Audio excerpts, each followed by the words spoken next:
First of all, I would like to express the great honor that I receive in being invited to this forum.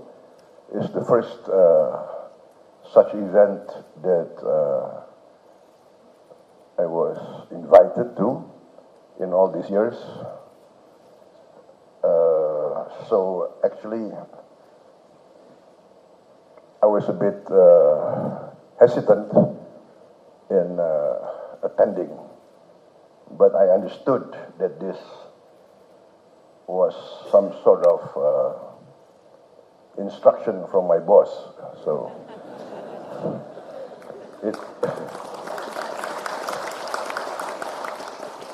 one thing I learned in my long career is the golden rule. Golden rule number one, the boss is always right. Golden rule number two, if he's wrong, refer to golden rule number one. And number three, be grateful that he's your boss. So I attend today, and I would like to make some comments. I would like to, first of all, express my admiration for the performance of Bank Mandiri. Yes, I'm proud of Bank Mandiri as an Indonesian. I understand that Bank Mandiri is, number 300 from the Forbes Global 500, right? So not bad, right? And because I have a personal, emotional tie with Bank Mandiri.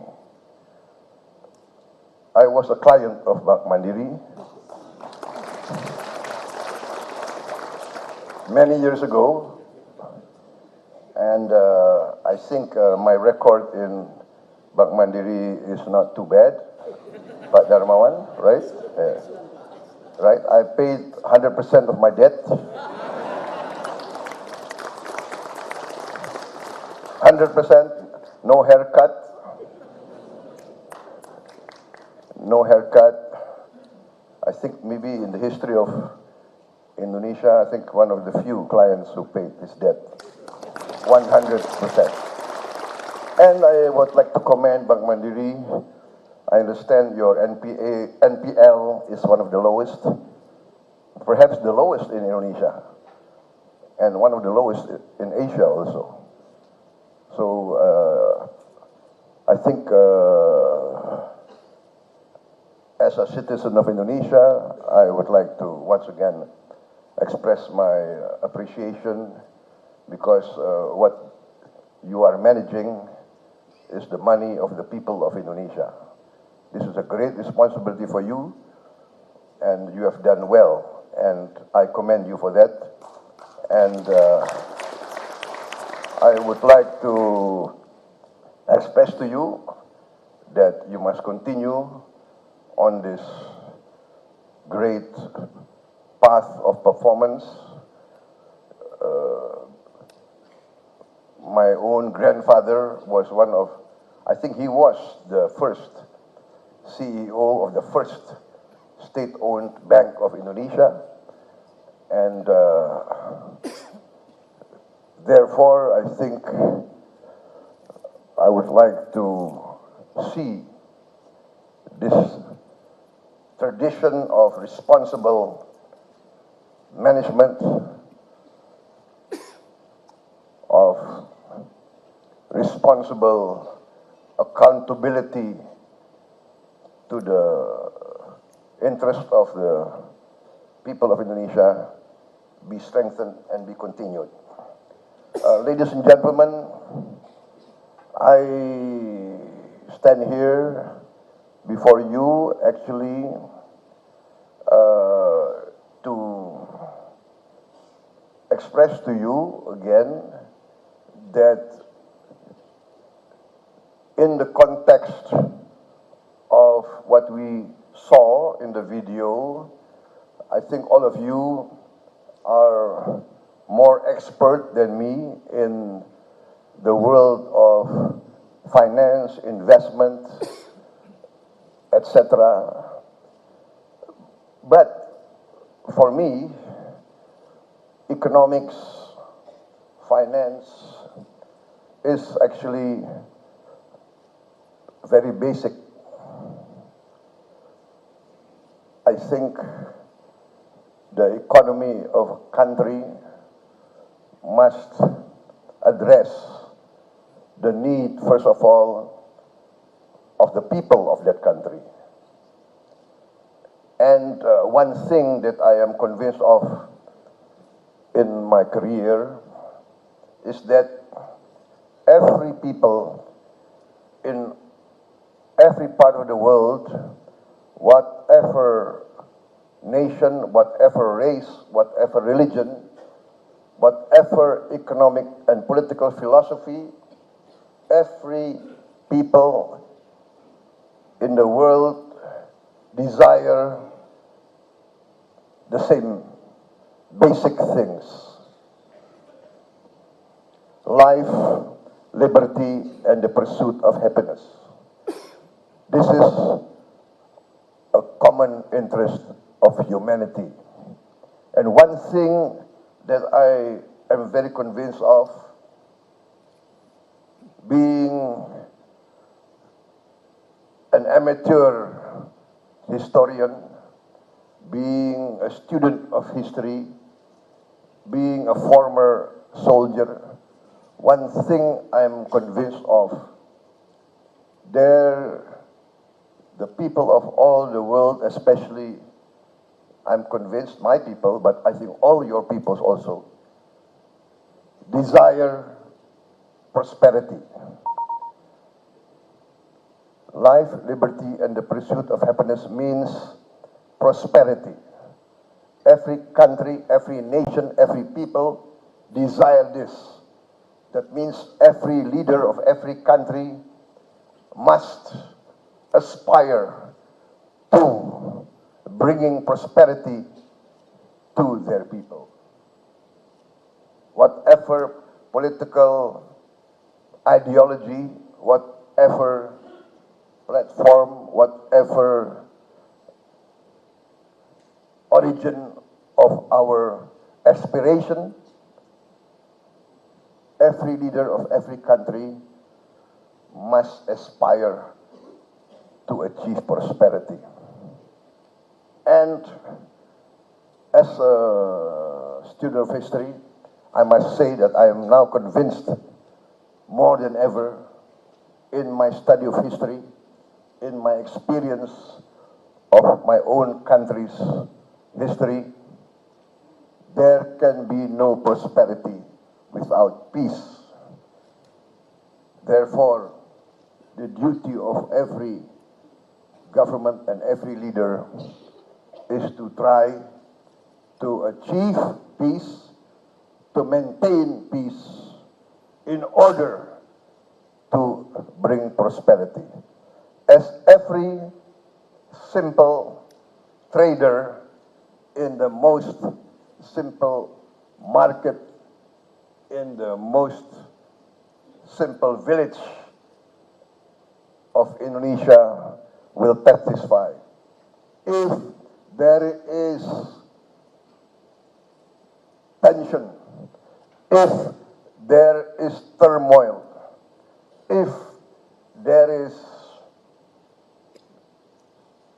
a deterioration in the peace of the country, the trader cannot carry out his livelihood. If the trader cannot go to the market and sell his goods, who will buy the produce of the farmer?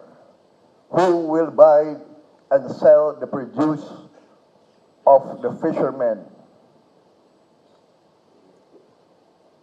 Where can the common people buy their basic needs.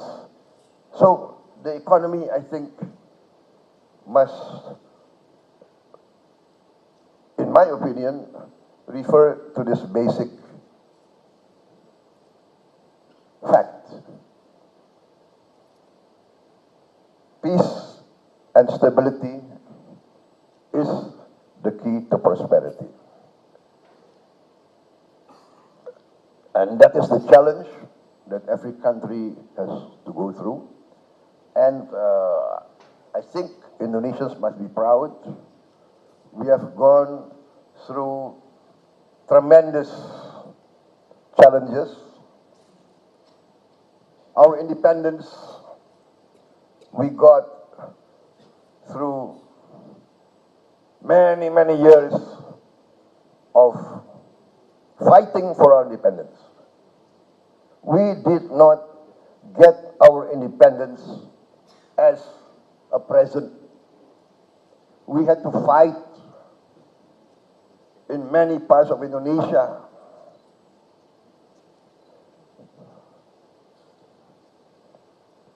When we achieved our independence through a war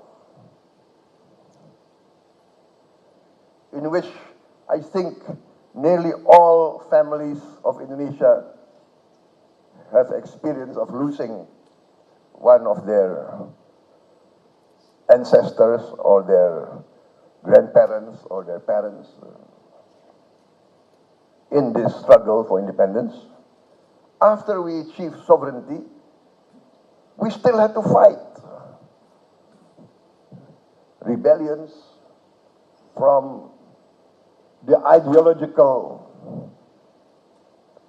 spectrum, from the extreme right to the extreme left, foreign incursions, foreign interventions. So, let us now be proud that we have overcome most of these challenges. In the last 25 years, we transitioned from a strong authoritarian regime to a full-fledged democracy. And I think we are now acknowledged as one of the biggest democracies in the world.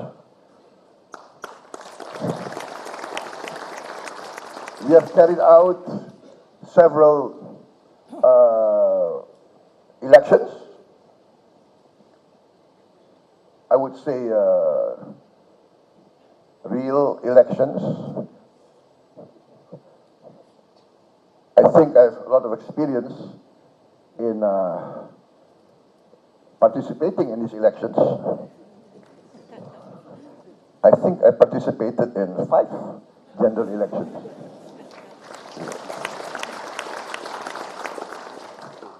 And let me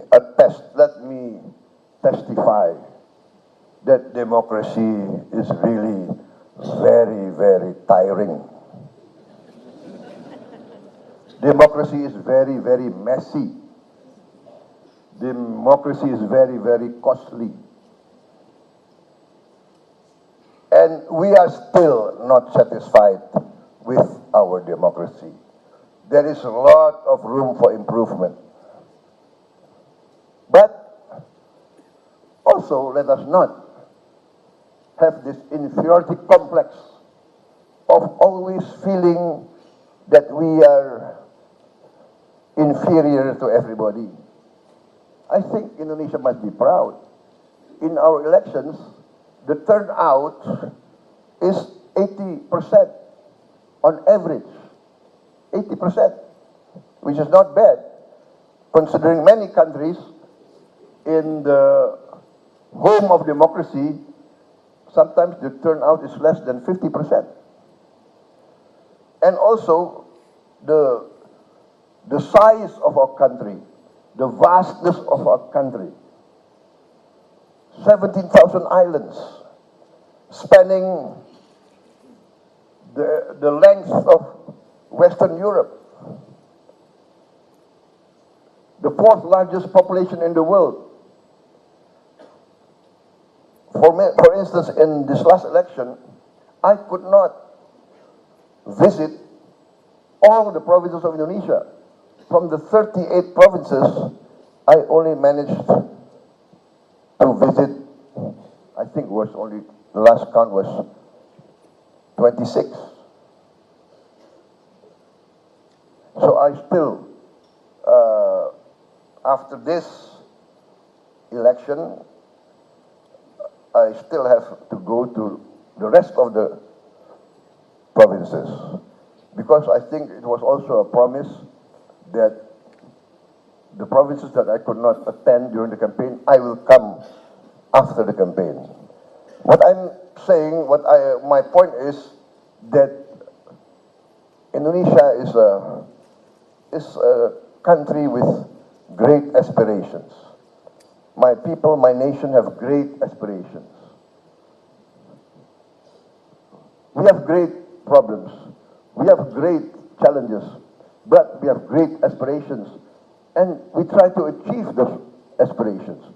We have 820,000 voting stations. 820,000 voting stations, and we carried out five elections on the same day. Election of the president, election of the national parliament, the provincial parliament, the district parliament, the kabupatens and the cities, and also our regional chamber, which could be maybe equated with the Senate in many countries. 5 elections in the same day, 820,000 voting stations, and everything without any violence, without any incident. And we are carrying out all the processes. Yeah. There are reports of misdemeanors, etc. Everything will be investigated and will be addressed. In the midst of all this, in the midst of all the challenges, the last being the 98 economic meltdown in Asia, in East Asia. After that, our transition to a full democracy, and after that, we had the 2008 financial crisis, and after that, we had the pandemic, COVID, and we have now the geopolitical uncertainty everywhere, which will provide an impact on the economic situation of many countries. Indonesia still managed to weather all these challenges, and everybody must acknowledge that we have done not too bad. We still maintain growth after a pandemic. One of the most vibrant, I think, growth in the world. We have maintained our inflation low, one of the lowest in the world. Not bad for Indonesia. And we have maintained a good, prudent economic and fiscal management. I think Indonesia has a good record. We have never defaulted in our economic history. The debts of former regimes have always been honored and cleared by succeeding regimes. Even though they were perhaps ideologically and diametrically opposed. All the debts of the Sukarno era had been honored by the Suharto regime. All the debts under Suharto regime have been honored by succeeding governments. That is our tradition, because in our culture, it is very bad. In fact, it is a taboo to not honor your debt.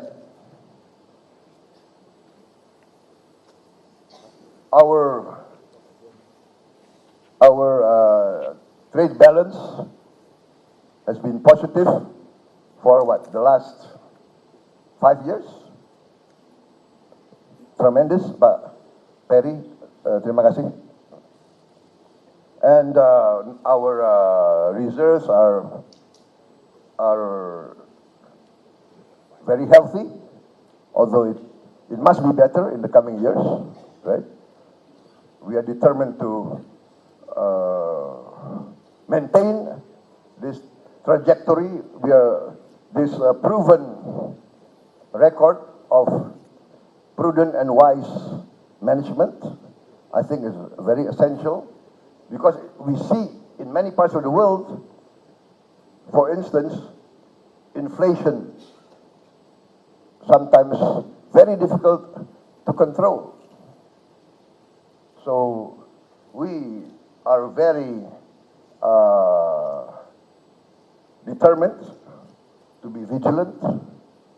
I think the government of President Jokowi is quite successful and maybe unique in managing inflation creatively, right?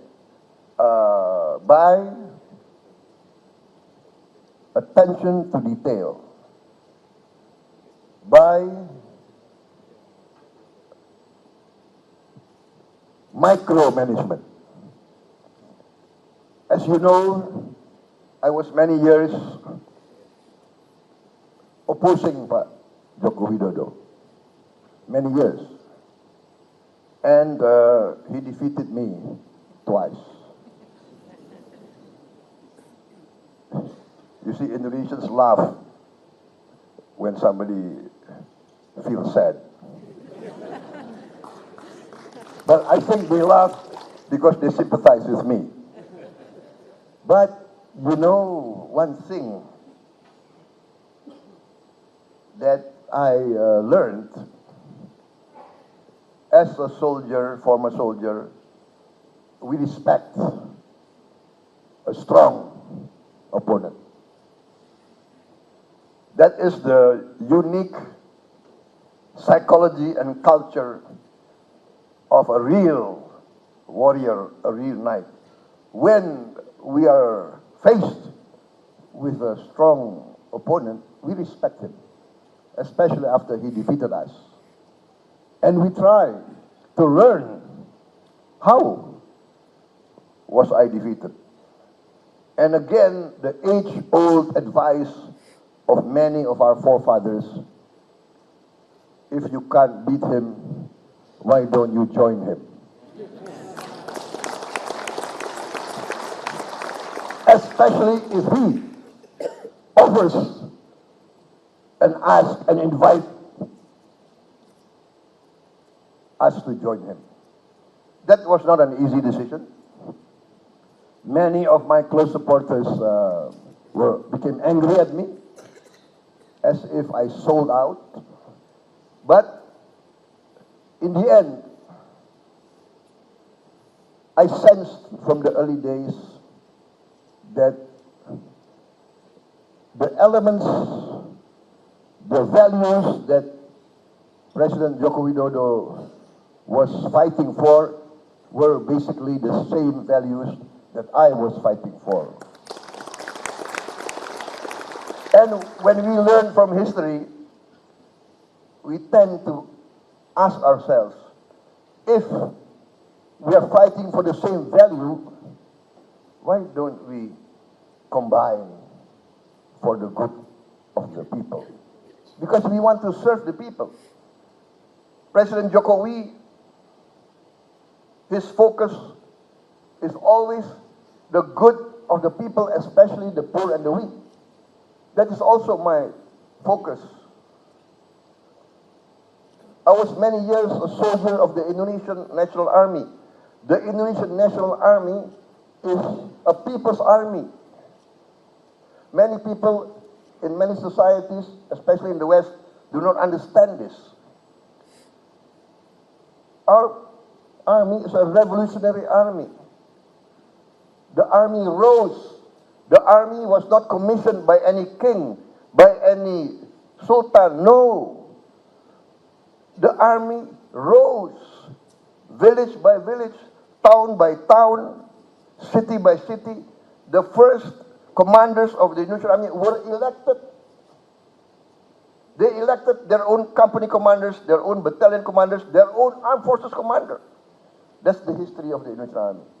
Therefore, any officer of the Indonesian army depend on the people. In the first years of the Indonesian War of Independence, there was no budget, there was no Minister of Defense, there was no Minister of Finance, there was not a parliament. We did not have a currency. How did our soldiers eat? The village people gave food. Even in 1970, as a young cadet, I experienced the poor villages. When we trained in the villages and the mountains, they give us food, they give us water, they give us tea. And they were living in huts. This is the close bond between the Indonesian people and the military and the army. My point is, in the end, every Indonesian leader must consistently and consciously strive to better the livelihood of the people. And that is why I joined forces with Jokowi against advice of many of our supporters. And in the process of me joining him, I learned a lot. I understood the mechanism. I saw his policies. His policies, what we call is keberpihakan, taking sides. In every policy, we have to ask, who do we serve? Who do we take sides with? I am convinced that every responsible leader must defend his people and must defend the weakest elements and the poorest elements of society. A few years ago, maybe several decades ago, there are those who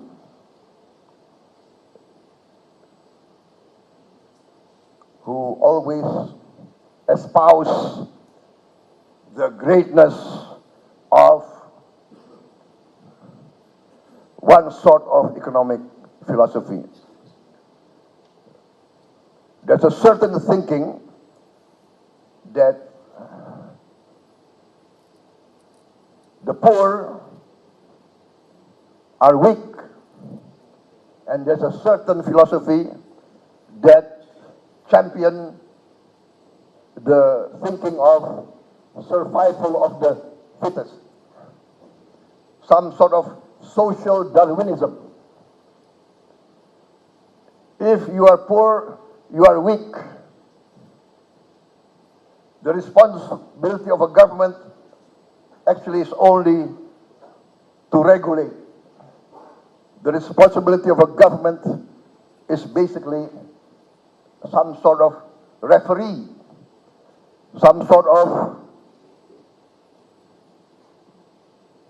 watchdog. But there must be free fight. Another philosophy says that a government, a leader is responsible to defend his people. And that's the Indonesian tradition. We have to take care of our poor, of our weak, and of our hungry. Economic growth, just for economic growth, without addressing poverty and hunger, I do not think is viable. We need growth, we need wealth, we need prosperity, because we have to create jobs. We have to support trade, support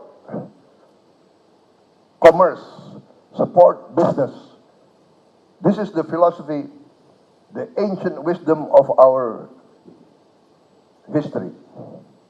The duty of a government is to enhance, promote commerce, promote trade, to create wealth, so that with the wealth we can help those who are left behind. So I think this is the philosophy of Pak Jokowi, which in two terms I think has proven relevant. As I said, all the macro indicators, you know more than me, right?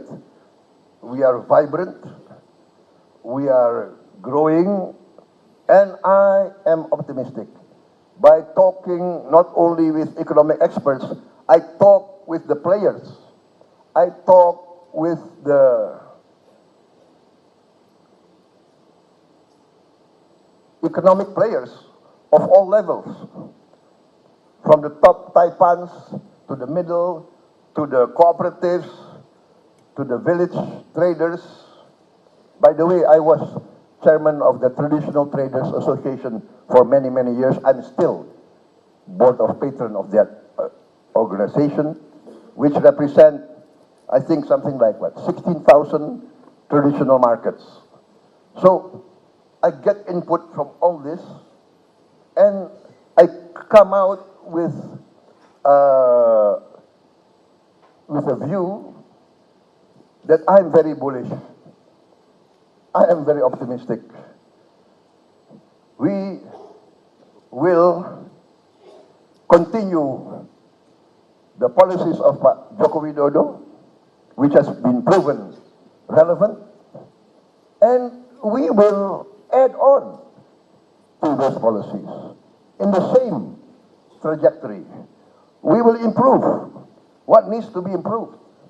We acknowledge there's still too much wastage, there's still too much inefficiency. We must have better management. We must have more efficient structure. We must have more vigilant overwatch. We must cut down on corruption. But that is the beauty or the optimism that technology has brought us. With digital technology, we will have a stronger oversight. We will have easier check and balance. We can have faster accountability. We will cut a lot of inefficiency and wastage. So, basically, gentlemen, inshallah, I will be inaugurated in October 20th.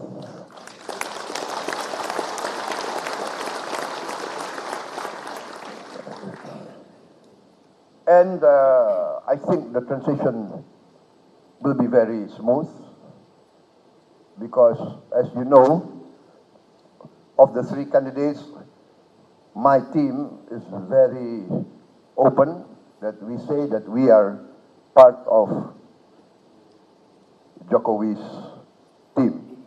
We are not shy. And we say, if, especially in the military, if your azimuth, when you navigate the difficult terrain and the azimuth is bringing you closer and closer to your objective, why take a risk in changing azimuths? There will be an obstacle. Yes, we can overcome that obstacle. There will be a ravine. Yes, we have to overcome the ravine. But the azimuth, the direction is clear. We are blessed with a lot of resources, but we must be capable in managing those resources so that those resources are used wisely and will be used by our future generations. People talk about climate change, environment, dangers, etc. We are experiencing it. Nobody has to lecture us. We are experiencing it day by day. In the northern coast of Java, in the northern coast of this Jakarta, my people are living every day with water up to their knees in their bedrooms.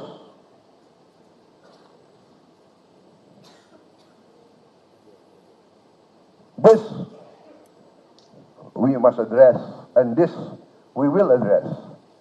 I'm determined to address that. We cannot be a member of the G20 and our people are living in such conditions. Therefore, ladies and gentlemen, I am very bullish, my team is very bullish. I speak with all the stakeholders, yes. They are very bullish. We have a lot of programs, and we have a lot of strengths. We have fundamental strengths, which needs only good management with the help of technology. For instance, our tax ratio can be much improved. I think we are now around, is it 10% now? Yes, 10%. And our neighbors are at 16%. Thailand, yeah, Malaysia at 16%. Vietnam, Cambodia, they're around 16, 17, 18. Room for improvement. Pak Eric, ya, Pak Darmawan, Pak Kartiko, Pak Khatib, please give me a recommendation who will be the Director General of Tax.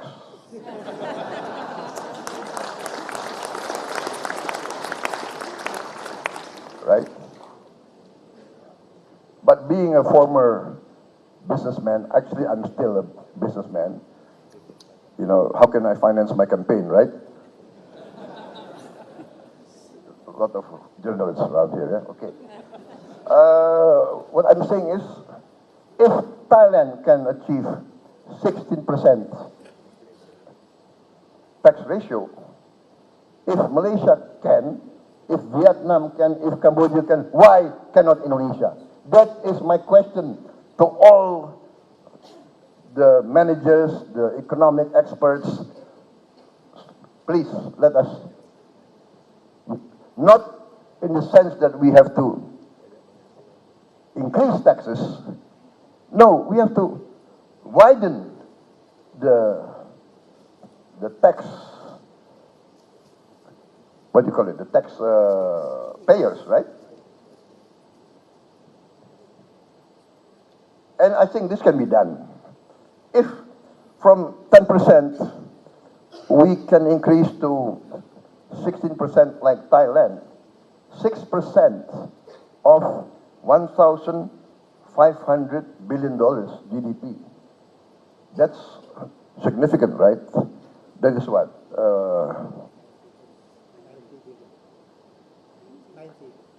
90. That's $90 billion. $90 billion. We have now, I think, one of the lowest ratio of government spending to GDP. One of the lowest in the world. The last figure was 15.5% government spending to GDP. We have also the lowest, I think, debt to GDP ratio. I think we are now at 39%. 39%. We are well under the mandatory 3% cap on our lending. 3%, by mandatory for our deficit towards GDP. We are now, even now, at present, it's about 2%. Projected, I think we can easily go to 2.6, 2.8%. And we will still be under this mandatory 3% ceiling, which is actually, basically, we adopted from the European Union, from the Maastricht Treaty, I think. And interestingly, many strong countries of the European Union do not maintain their own cap. I think France is around 6.8% of GDP. Germany is also around 6%. Italy is around 8%. So Indonesia, not bad. So I must again commend all the economic managers and fiscal managers of this government and the previous governments. So I think this tradition is very strong in our the back of our mind, and that's why I would like to maintain this close cooperation between the top players of industry and commerce, between the bankers, financial system, the government, political leaders, the middle and weakest part of the economy, small enterprises, yeah, UMKM, yeah, the middle and small enterprises, the cooperatives of the farmers, the fishermen, the traders. I think our approach is collaboration, cooperation between all these economic players. We do not want a zero-sum game. We want a collaborative effort. Our strategy is not a zero-sum game, not winner takes all, but we want win, win, win, win. That is what we want. We are open for investment. We would like to see more investment.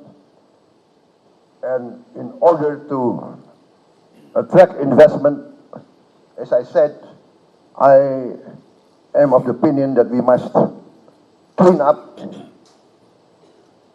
our act, improve, once again I said, efficiency, mitigate, if possible, eliminate, but at least mitigate more and more corrupt practices, enforce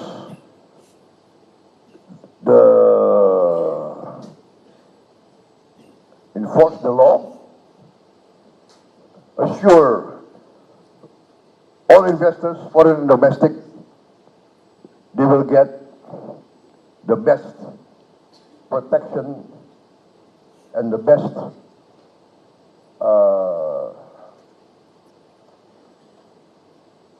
perlakuan, ya, the best the best treatment under the law. Forgive me, because I've been campaigning all these months. My English has been a bit a bit, what do you call it, rough. Going forward, as I said, we will continue the good and wise policies of the current government. Even my coalition, the government now is, the name of the present cabinet is Kabinet Indonesia Maju. Right? My coalition is Koalisi Indonesia Maju. So basically, it's the same breed, I think. But we will improve what we have to improve. We will embark on better initiatives, new initiatives that will build on the strong foundation that's laid by the previous presidents. We will strive to have a green economy. We are blessed. We can have biofuel. We can have our diesel from palm oil. We can have our gasoline from ethanol. We will have ethanol from sugar, also from tapioca, cassava. We have some challenges, but we are optimistic. We will be self-sufficient very fast in our food. I think we will be exporting food within 4 years. Within 3 years, we will be self-sufficient. After 4 years, we will be exporting food. We must learn from the best practices of many countries. China performed very well in eradicating poverty. India, once we see India in the media with famines, etc., now India is one of the biggest exporter of food in the world. We must learn from the best practices of India, of China, how to alleviate poverty from many countries around the world. In conclusion, ladies and gentlemen, I'm convinced, basically, I am personally convinced that we can boost our growth. My own estimate is within the next 4 or 5 years, we can achieve 8% growth, maybe more. Yeah.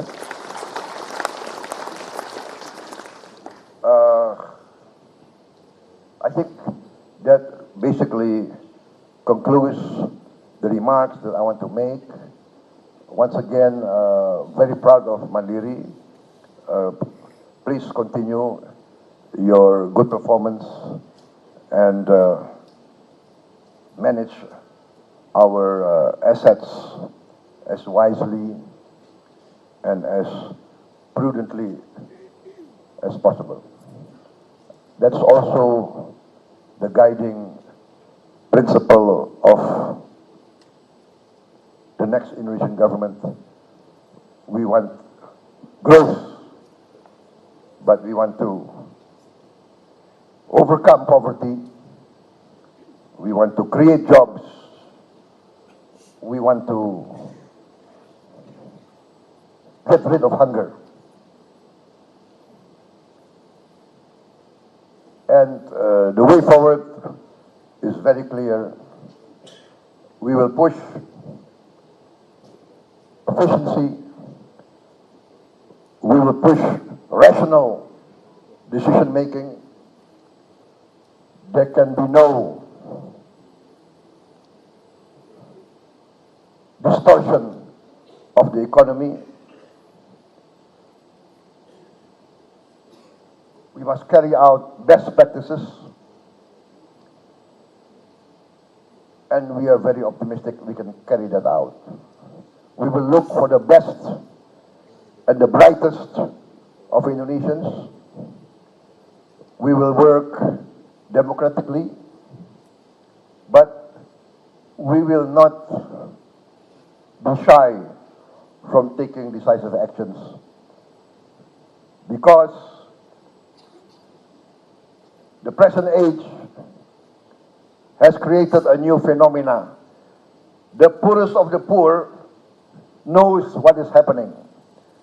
With the technology, with IT, with social media, with TikTok, the most remote part of Indonesia know what is happening. They know who is fighting for them.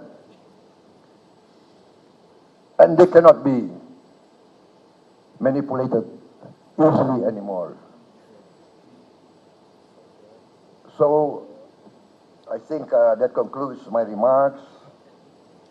We are open for business. We would like to investment from everywhere. What can be done by the private sector, we must allow the private sector to do it. State-owned enterprise by Eric, yeah, we must rationalize. If there's no real strategic reason, maybe we have to really have a program of rationalizing and privatizing many of the state-owned enterprises. The state can regulate, the state can oversight, the state must also have a strategic decision-making in the strategic sectors. But basically, I don't see, for instance, why we need to be present in every sector of the economy, right? I mean, I think tourism in the 50s, the government has to take a pioneering role, but now I think we must allow the private sector to be more and more dominant. If possible, we don't need, I think, state-owned hotels, I think. What do you think, Eric? Huh? But I'll ask for your advice. Yeah. I want to take a rational and common sense approach, and I need all the advice I could get, and therefore, you know, I want the best input. So please, ladies and gentlemen from this forum, actually, if I have time, I would like to sit and hear the panelists. So maybe I come incognito later on this afternoon.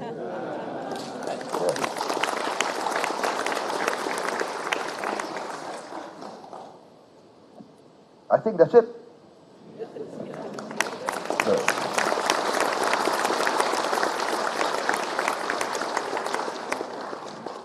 I think I've mentioned in conclusion 6 times already.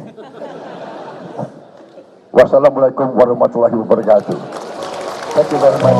Thank you, Excellency, for your remarks. Please remain on the stage as we will proceed with a token of appreciation presentation by Bank Mandiri.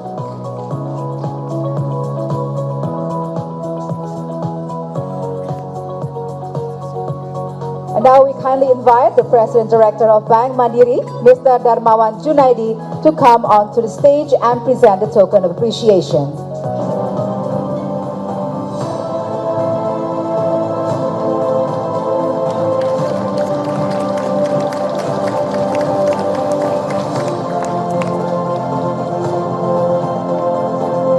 And now we will have a photo session. We kindly invite our honorable guest, Minister of State-Owned Enterprises, His Excellency Mr. Erick Thohir, Vice Minister of State-Owned Enterprises, His Excellency Mr. Kartika Wirjo Atmojo, Governor of Bank Indonesia, His Excellency Mr. Peri Wardio, Ambassador of the Republic of Turkey, His Excellency Professor Talib Kujukjan, Ambassador of Spain, His Excellency Francisco de Aziz Aguilera Aranda, Ambassador of United Arab Emirates, His Excellency Abdullah Salim Al-Dahiri, President Commissioner of Bank Mandiri, Mr. Kartik Basri, Vice President Commissioner of Bank Mandiri, Mr. Andrinov Chaniago, President Director of Bank Mandiri, Mr. Darmawan Junaidi, and Vice President Director of Bank Mandiri, Mrs. Alexandra Askandar.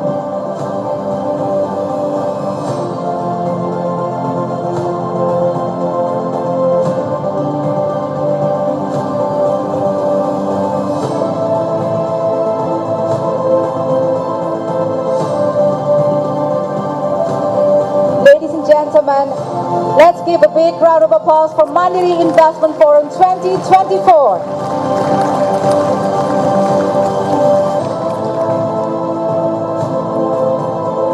We would like to extend our heartfelt appreciation to His Excellency Mr. Prabowo Subianto for his remarks. And once again, thank you, Excellency, for attending Mandiri Investment Forum 2024.